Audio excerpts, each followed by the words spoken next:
Deus, a paz do Senhor Jesus, igreja. Aleluia. Quem está feliz aí, dá um glória.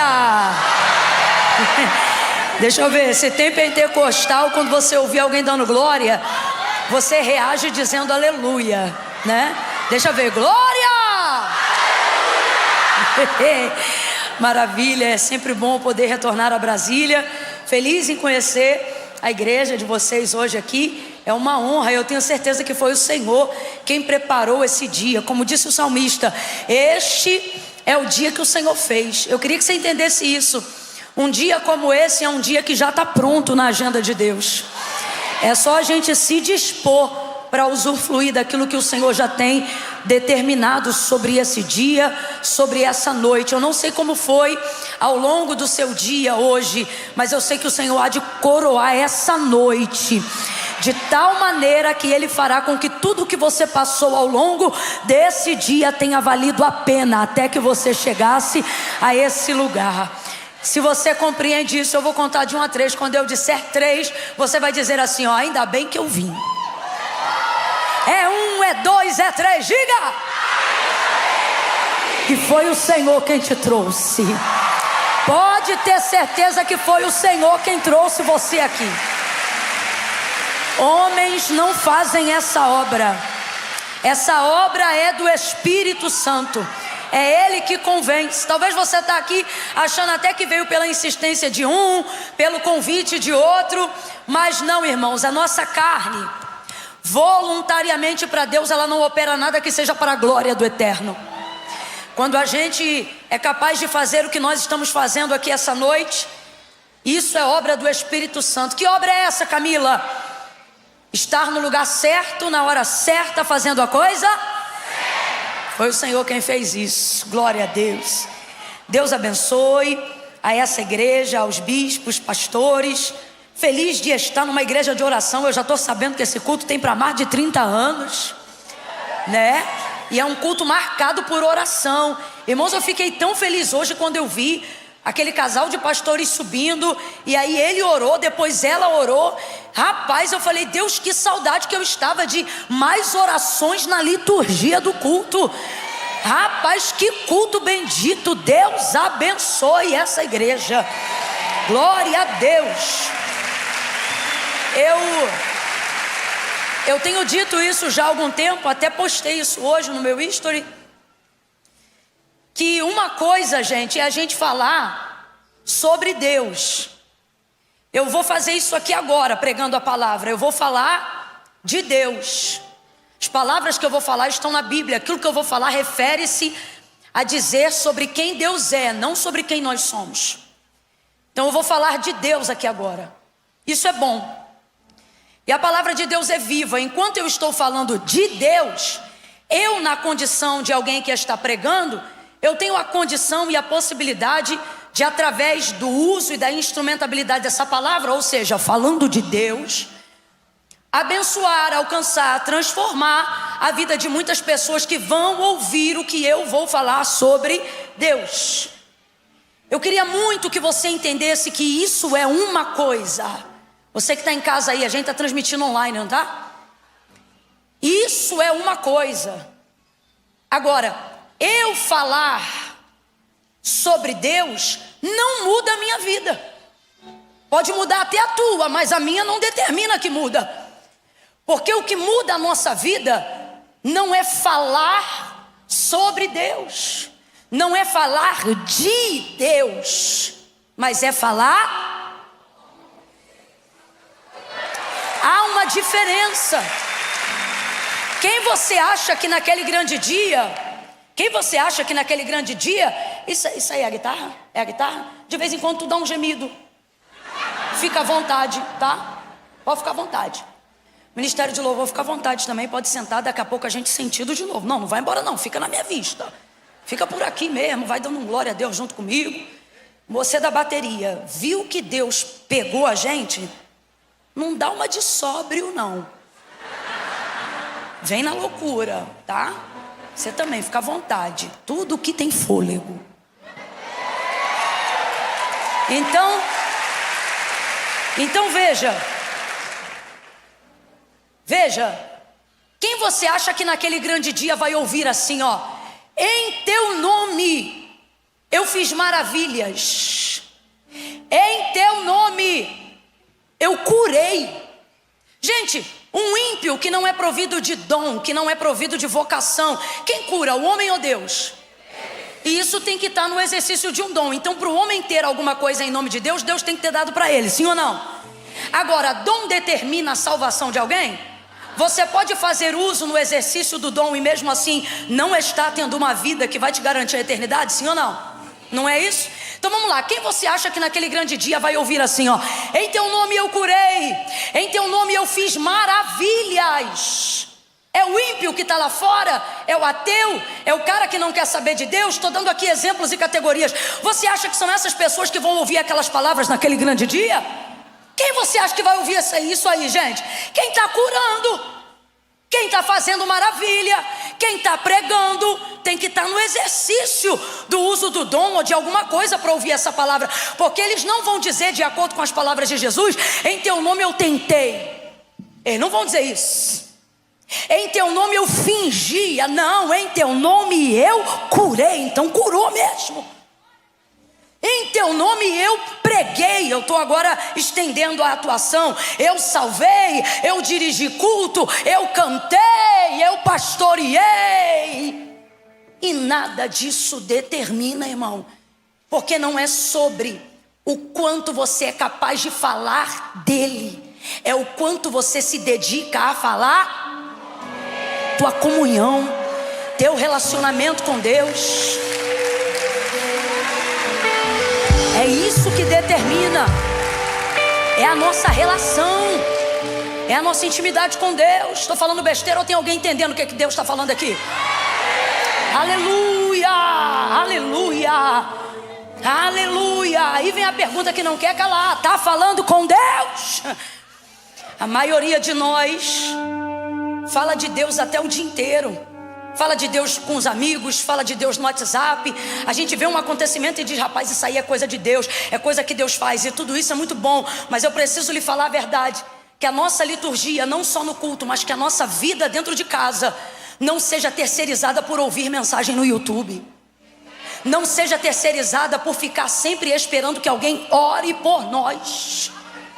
Porque naquele grande dia, e isso não será o suficiente, porque não é o quanto eu falo dele, mas o quanto nesse tempo eu me dediquei verdadeiramente a falar com ele. E não foi para isso o sacrifício de Cristo? Para nos ligarmos novamente ou diretamente a Deus? Sim ou não? Sim ou não? Então não subestime o tamanho do poder que o Senhor nos confiou. E Camila, por que você está dizendo isso? Porque eu percebi aqui numa atmosfera espiritual que para alguns receber a oração é maravilhoso, mas é muito fastigante, né? 2 minutos de oração parece 2 horas. Vou falar como Deus está mandando, é porque tu está sem fluxo, tu fica pesado. Agora quando você tem fluxo de oração, 2 horas parece 20 minutos. Você não quer sair daquele lugar? Camila, já abriu a Bíblia, já começou a pregar? Não, mas eu não vim aqui trazer um sermão, eu vim aqui falar o que Deus quer que seja dito. E Ele está falando conosco nessa noite.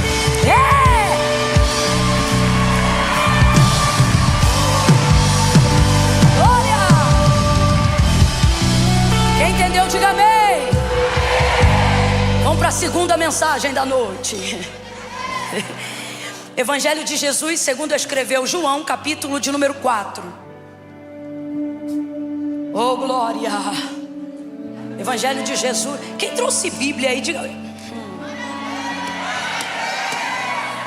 12 pessoas.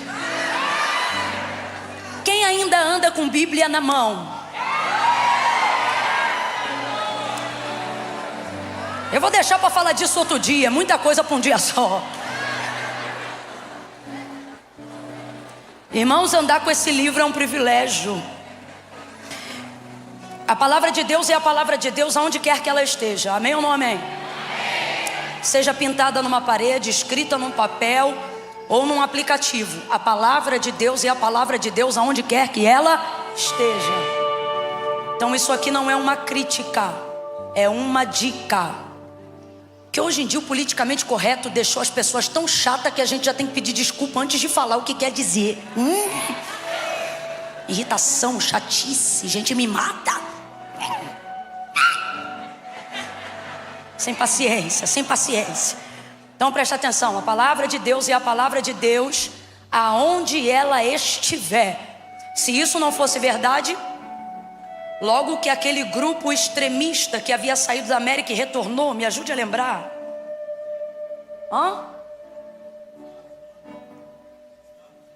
O Estado Islâmico, mas tem um nome, como que a gente fala? Isso! Não vou reproduzir no microfone, mas todo mundo ouviu, porque às vezes esse tipo de coisa derruba o vídeo no canal. Mas quando esse grupo voltou a exercer o poder, logo na primeira semana, eu nunca mais vou esquecer dessa notícia. Logo na primeira semana, 2 mulheres foram decapitadas em praça pública, porque elas tinham um aplicativo da Bíblia Sagrada no smartphone. Então isso prova o que eu estou dizendo. A palavra de Deus é a palavra de Deus em qualquer lugar. Aonde ela estiver, ela é a palavra. Então volto a dizer, o que eu vou dizer agora não é uma crítica, é uma dica. Você acha que alguém que está disposto a morrer para não negar a Deus, por estar carregando a palavra num aplicativo, não gostaria de ter o privilégio de carregar esta palavra num livro? Sim ou não?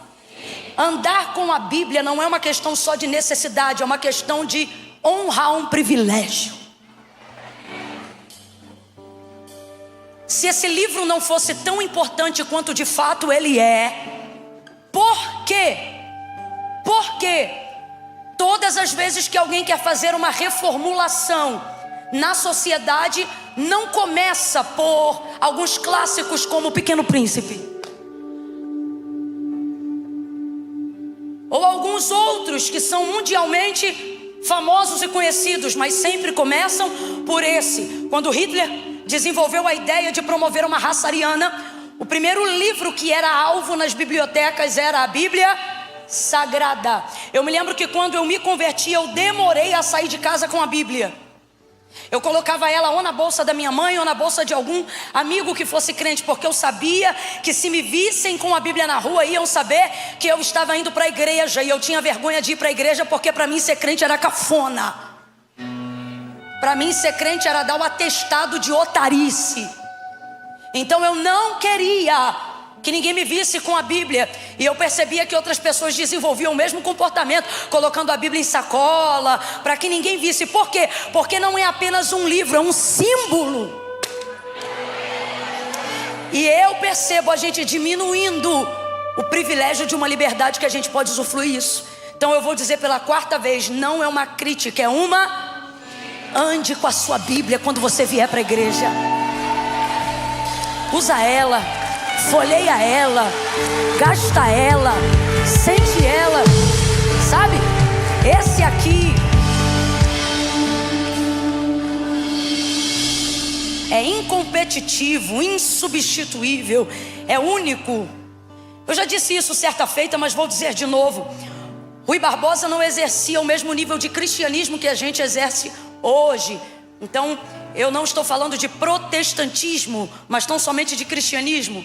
E como grande filósofo, entre outros atributos que ele tinha para ser ouvido pela sociedade como um todo, independente de nicho, Rui Barbosa disse algo que me maravilhou. Ele dizia o seguinte ao ser questionado sobre que lugar a Bíblia deveria ocupar numa biblioteca. E ao perguntarem para ele qual era o lugar ideal para botar a Bíblia, ele respondeu a levar os questionadores a pensarem do jeito que ele respondeu, dizendo: coloque ela onde quiser, para poder fazer parecer que ele estava desdenhando, mas na verdade era o contrário. Coloque ela onde quiser. E aí ele continuou e disse: pode colocar ela onde quiser. Por quê? Se colocar no fundo de todos os livros, será a base de toda inscrição que vale a pena. Se colocar no meio, será o centro de tudo aquilo que já foi dito. E se colocar no topo, será a coroa de tudo aquilo. Oh, gente, alguém entendeu o que é que ele quis dizer? Aleluia! Meu Deus! Os privilegiados, levantem, levantem, levantem. Levantem os privilégios. Ô Camila, mas aí quem não trouxe vai ficar chateado. Cada um com a sua consequência. Eu trouxe a minha. Quem trouxe, exerce o privilégio. Exerce o privilégio. Rapaz, eu sou da época que Bíblia era artigo de presente, não só para estudo, mas para ir para a igreja, para levar para a igreja. Eu particularmente uso muito a minha por dois motivos. Primeiro, porque Spurgeon diz que quando você encontra a Bíblia de alguém caída aos pedaços, provavelmente ela pertence a alguém que está inteiro. Segundo, porque eu tenho pavor de um dia acontecer alguma coisa tecnológica e por algum motivo como esse que a gente viveu recentemente, politicamente falando agora, com aquele aplicativo onde a gente podia expressar determinadas opiniões. E eu tenho medo de acontecer alguma coisa como no Afeganistão, por exemplo, e de repente por algum motivo, sobre o respaldo de que isso ou aquilo é laico, a gente perder esse acesso. E aí eu penso assim, mano, já pensou eu, uma serva de Deus, frequentando a igreja, e de repente alguém diz assim: abra sua Bíblia no primeiro livro dos Reis, e eu pra lá e pra cá, porque me desabituei aonde ficam os textos, de tanto só digitar na lupinha e aparecer. Aí eu penso, rapaz, a minha cara já queimava quando eu comecei a caminhar e o povo abria rápido e eu tinha que ir lá no índice e ver qual era o número da página, porque o apóstolo Paulo orientou, ele disse: procura apresentar-te ao Senhor teu Deus como obreiro que maneja bem a palavra da verdade e que não tenha do que se envergonhar. Coisa linda é quando a gente vê um crente que fala: abre a Bíblia em tal lugar, ele vai lá. As nossas gincanas de antigamente tinha esse exercício. Botava os dois grupos. Irmão, o pau cantava, mas era crente. Porque gincana a gente esquece das coisas, a gente quer ganhar. E eu me lembro que ficava um grupo de um lado e um grupo do outro. E aí dizia assim, qual era o exercício? Falava o livro, aí falava livros mais difíceis, né? Falava o livro e aí quem abrisse a Bíblia primeiro ia pontuando na gincana. Vamos voltar a fazer essas brincadeiras aí para ver o que acontece. Não é? João capítulo 4. Vou ver agora, olha lá. Vai. Vamos lá, gente. Evangelho do Senhor Jesus, segundo escreveu João capítulo de número 4. Deus colocou uma palavra no meu coração. E eu queria, pela misericórdia, compartilhar um pouquinho com você. Oh, aleluia. Oh, aleluia. Aleluia. Quem encontrou, diga amém.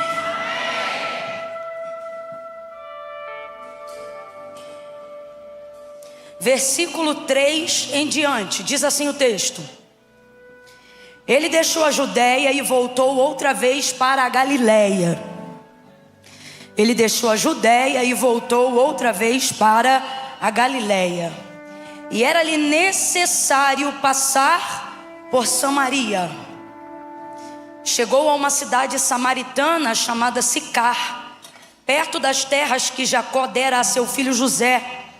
E estava ali a fonte de Jacó. Jesus, cansado da viagem, assentou-se junto à fonte. E era quase a hora sexta. Todo mundo aqui sabe o que é a hora sexta? Que hora é a hora sexta? Meio-dia. Jesus, cansado da viagem, assentou-se junto à fonte e era quase meio-dia. Nisto veio uma mulher samaritana tirar água. Jesus lhe disse: dá-me de beber. Jesus disse o que, gente? Dá-me de beber. Isso.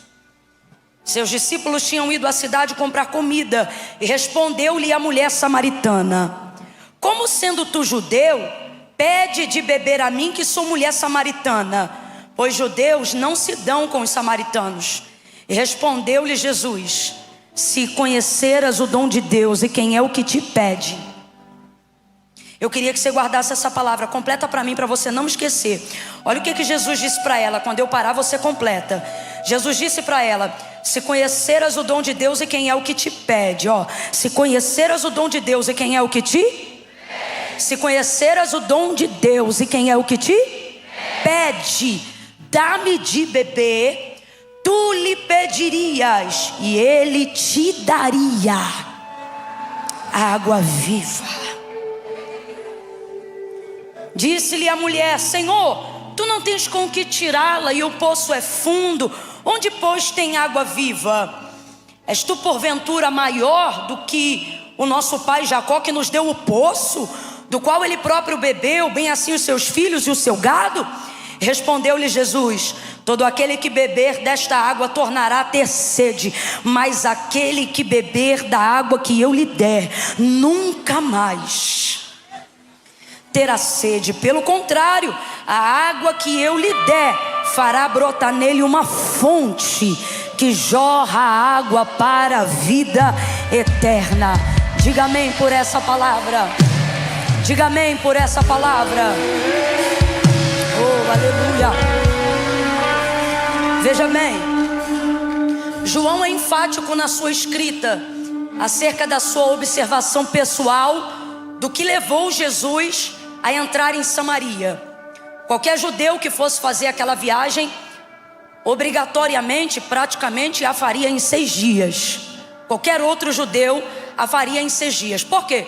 Você viu na hora que ela respondeu Jesus dizendo assim, ó: como sendo tu judeu, pede de beber a mim que sou mulher samaritana. E aí entre parênteses João vai escrever: porque os judeus não se dão com os... Então vamos lá. São os samaritanos que não se dão com os judeus? Não, são os judeus que não se dão com os samaritanos.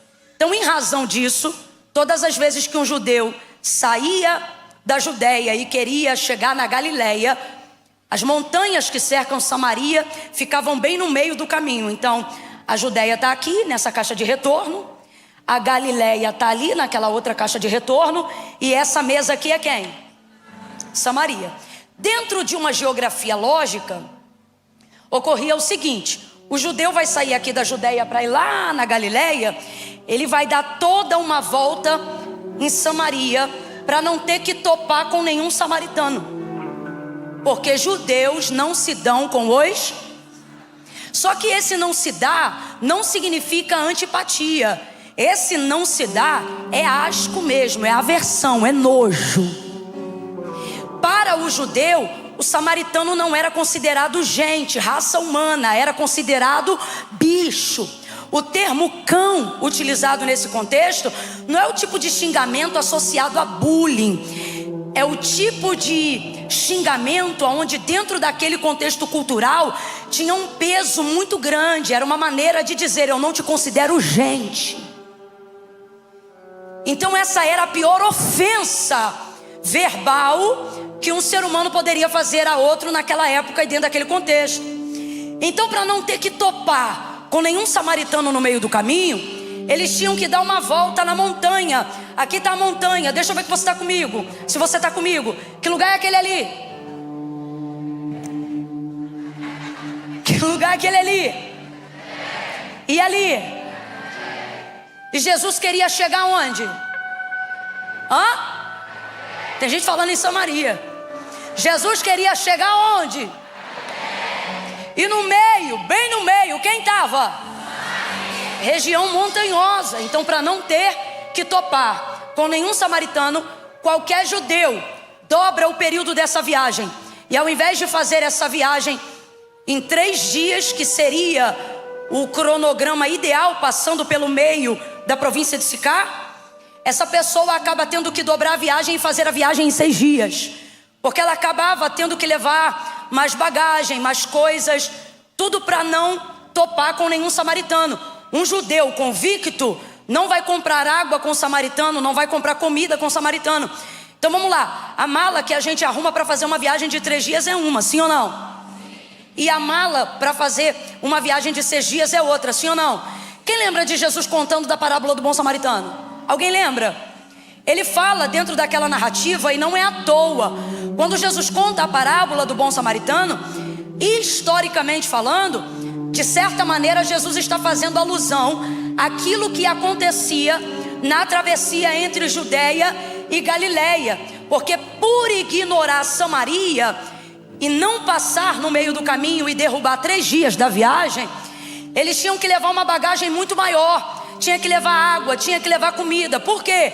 Porque eles não iriam estabelecer nenhum tipo de conduta comercial ou qualquer coisa que lhe facilitasse a viagem no meio.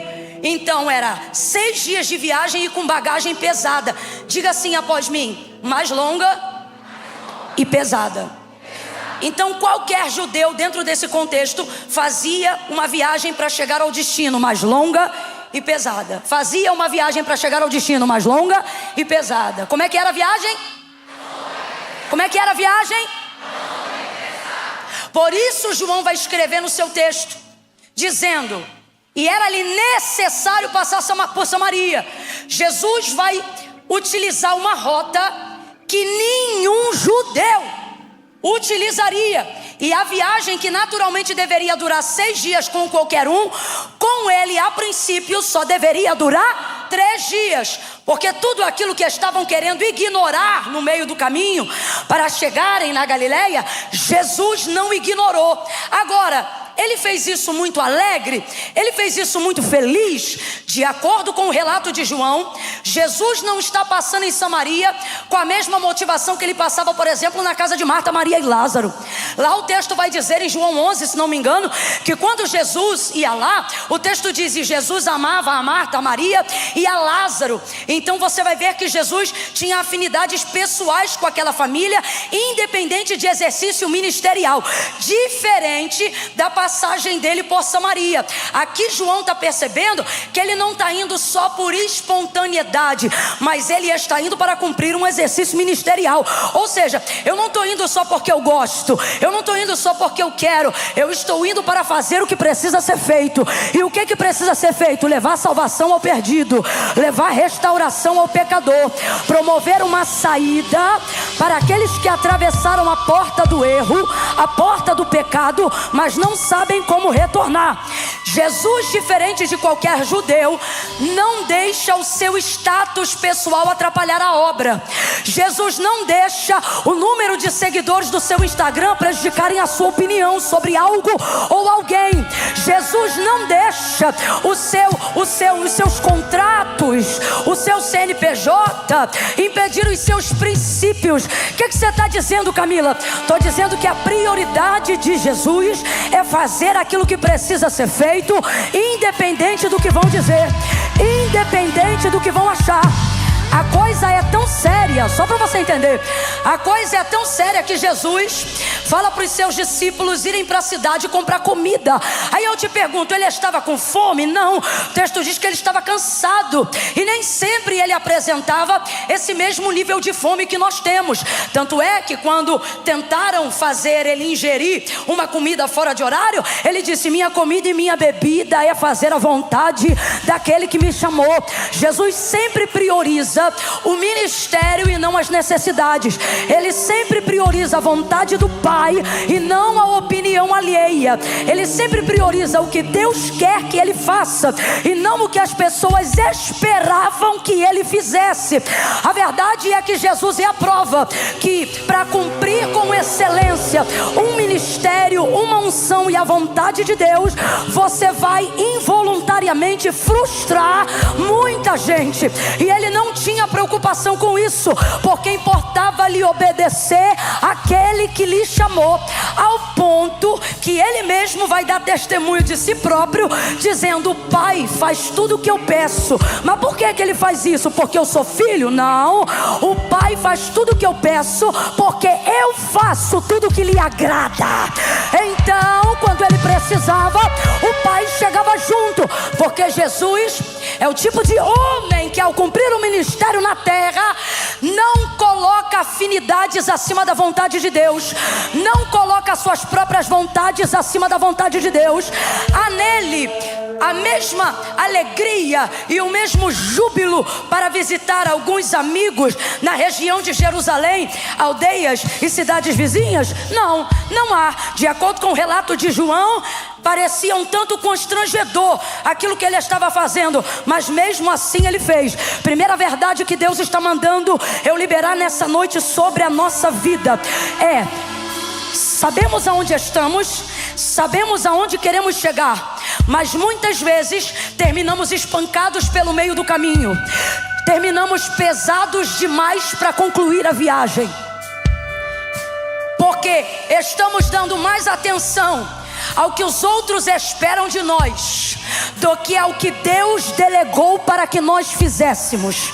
Começamos então a reclamar que a igreja é difícil, que ministério é difícil, que ter unção é difícil, que liderar departamento é difícil, que ser crente, cristão, seja lá o nome que você quer dar, é difícil. Mas por que é difícil? Não é tão difícil assim fazer o que Deus quer. O mais difícil é deixar de fazer o que os outros querem que eu faça. Por quê? Porque eu quero ser aplaudido pelo povo. Ninguém aqui quer ser odiado, todo mundo aqui quer ser amado. Ninguém aqui quer saber que as pessoas estão te ridicularizando. O que a gente quer é ser ovacionado. Mas o que vai acontecer aqui? Até os mais chegados, Jesus vai dar para eles um outro rumo, para que eles não o impeçam ou o atrapalhem de fazer o que ele precisa fazer. E o que ele vai fazer? Conversar com uma mulher samaritana. E isso não era ético, isso não era culturalmente dentro daquele contexto uma formalidade aceitável. E aí que ele tirou temporariamente de perto dele até aqueles que mais amavam ele. Camila, eu não estou entendendo. Vai entender. Muitas coisas que estão te impedindo de chegar no destino que você já sabe qual é, não é a montanha, não, é dar ouvidos demais àqueles que te amam, porque os que te amam são da sua confiança. Não é inimigo que te influencia. Quem te influencia é quem dorme contigo. Quem te influencia é quem te ajuda. Quem te influencia é quem te apoia. Camila, o que você está dizendo? Você não está entendendo errado, não. É isso mesmo que você está entendendo. Significa que às vezes o nosso maior impedimento em fazer o que Deus quer que nós façamos não são os inimigos, é a preocupação de desagradar quem nos ama. Então a gente ouve eles acima da voz de Deus, obedece eles acima da voz de Deus. Agora, você não conhece a voz de Deus? Eu não conheço a voz de Deus?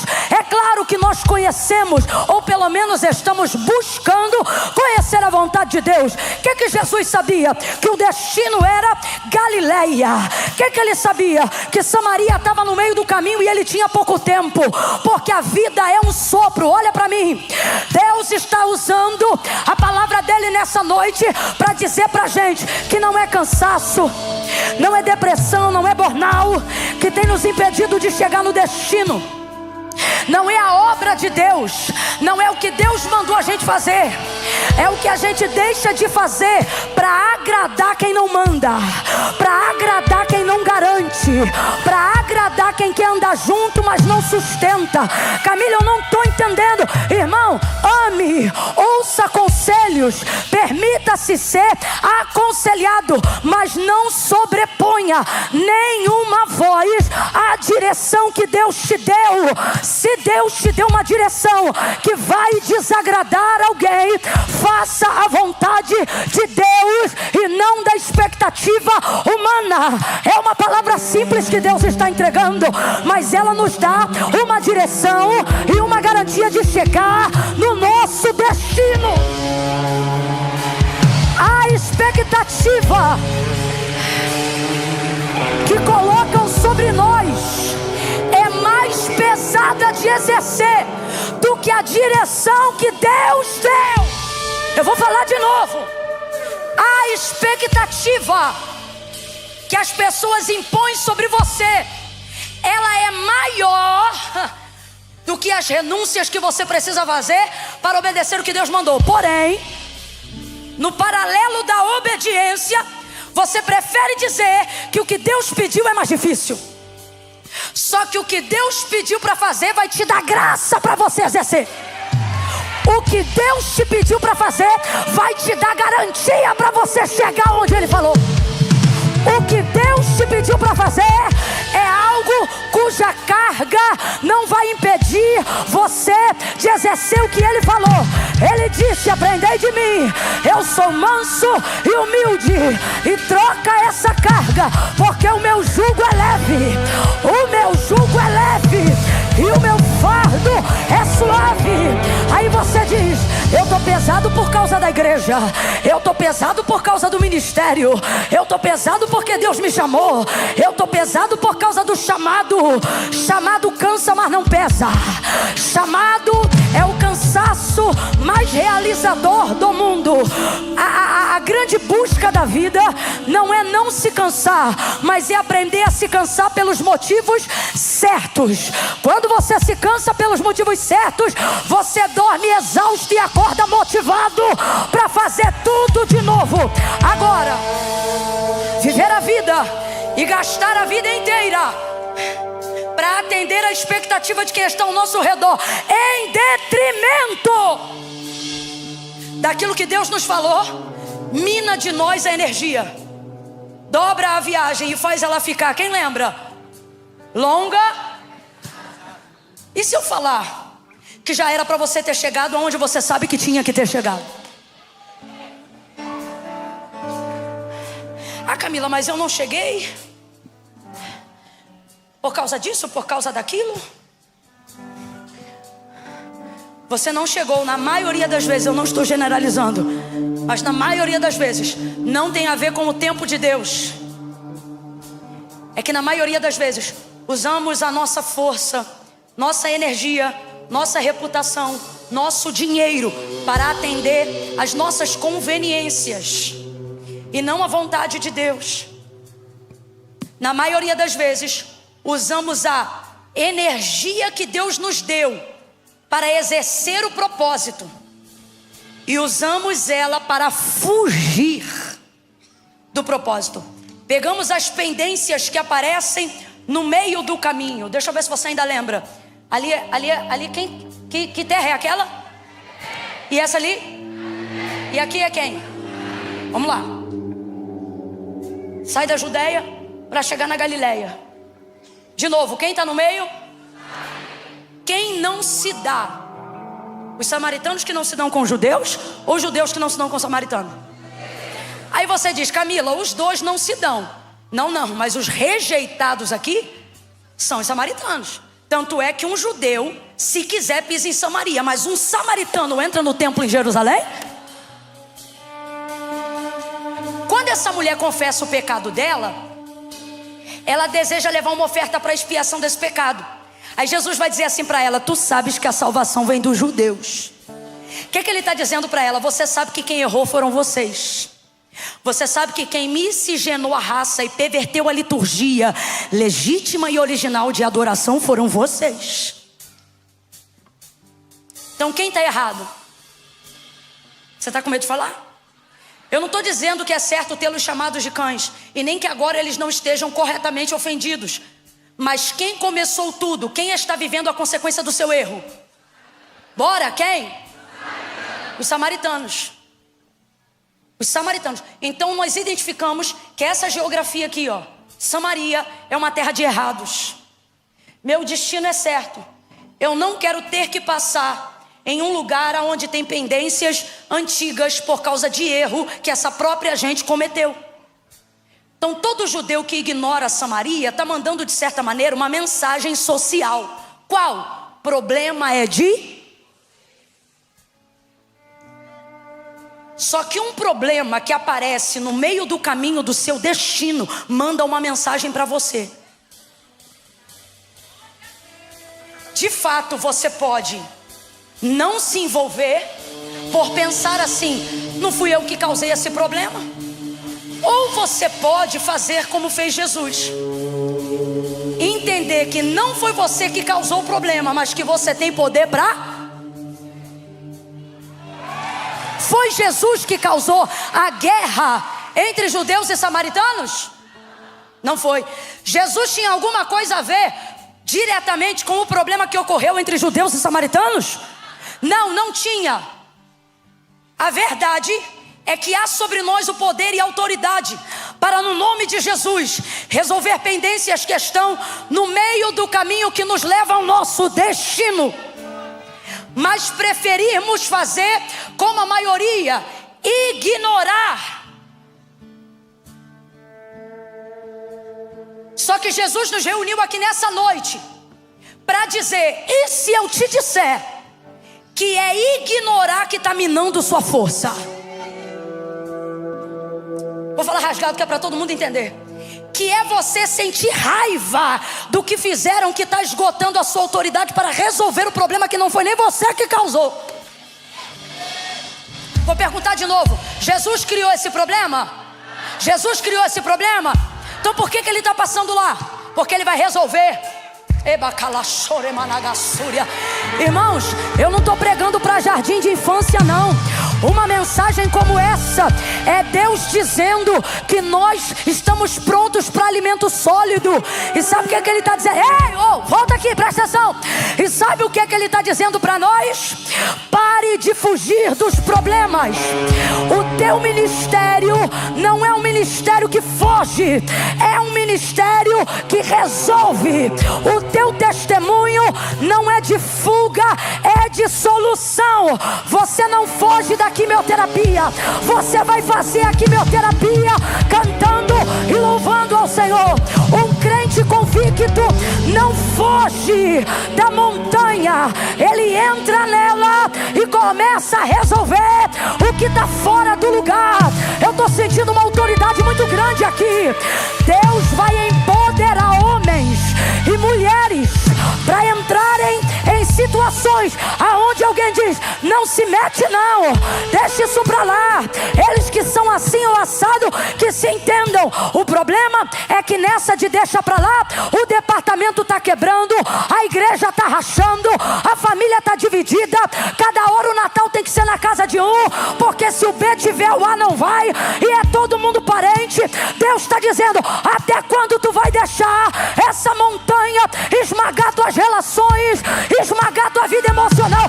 Pois a partir de hoje tu vai entrar nessa montanha e vai deixar claro que o problema você não criou, mas que a unção para resolver está com você. Pega na mão de quem está do teu lado. Eu estou sentindo uma graça de Deus. Segura a mão, segura a mão. Segura. Me dá tua mão, mulher.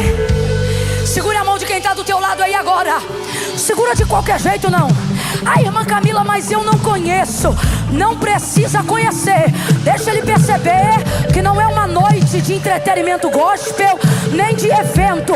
Você que está de pé aí atrás, se não quiser eu te dar a mão, chapa a mão no ombro do vizinho e deixa ele perceber que você está ao lado de um profeta do eterno. Pega na mão dele. Grite assim comigo: é este mês. Diga: é este mês que montanhas não vão te atrapalhar. Sacode ele e diz: tu vai entrar lá, tu vai atravessar essa montanha, vai ganhar tempo, vai ganhar leveza, vai ganhar autoridade, vai resolver problemas e demandas antigas. Você vai resolver, você vai resolver. Essa briga por herança vai acabar, esse problema vai acabar. Você vai resolver.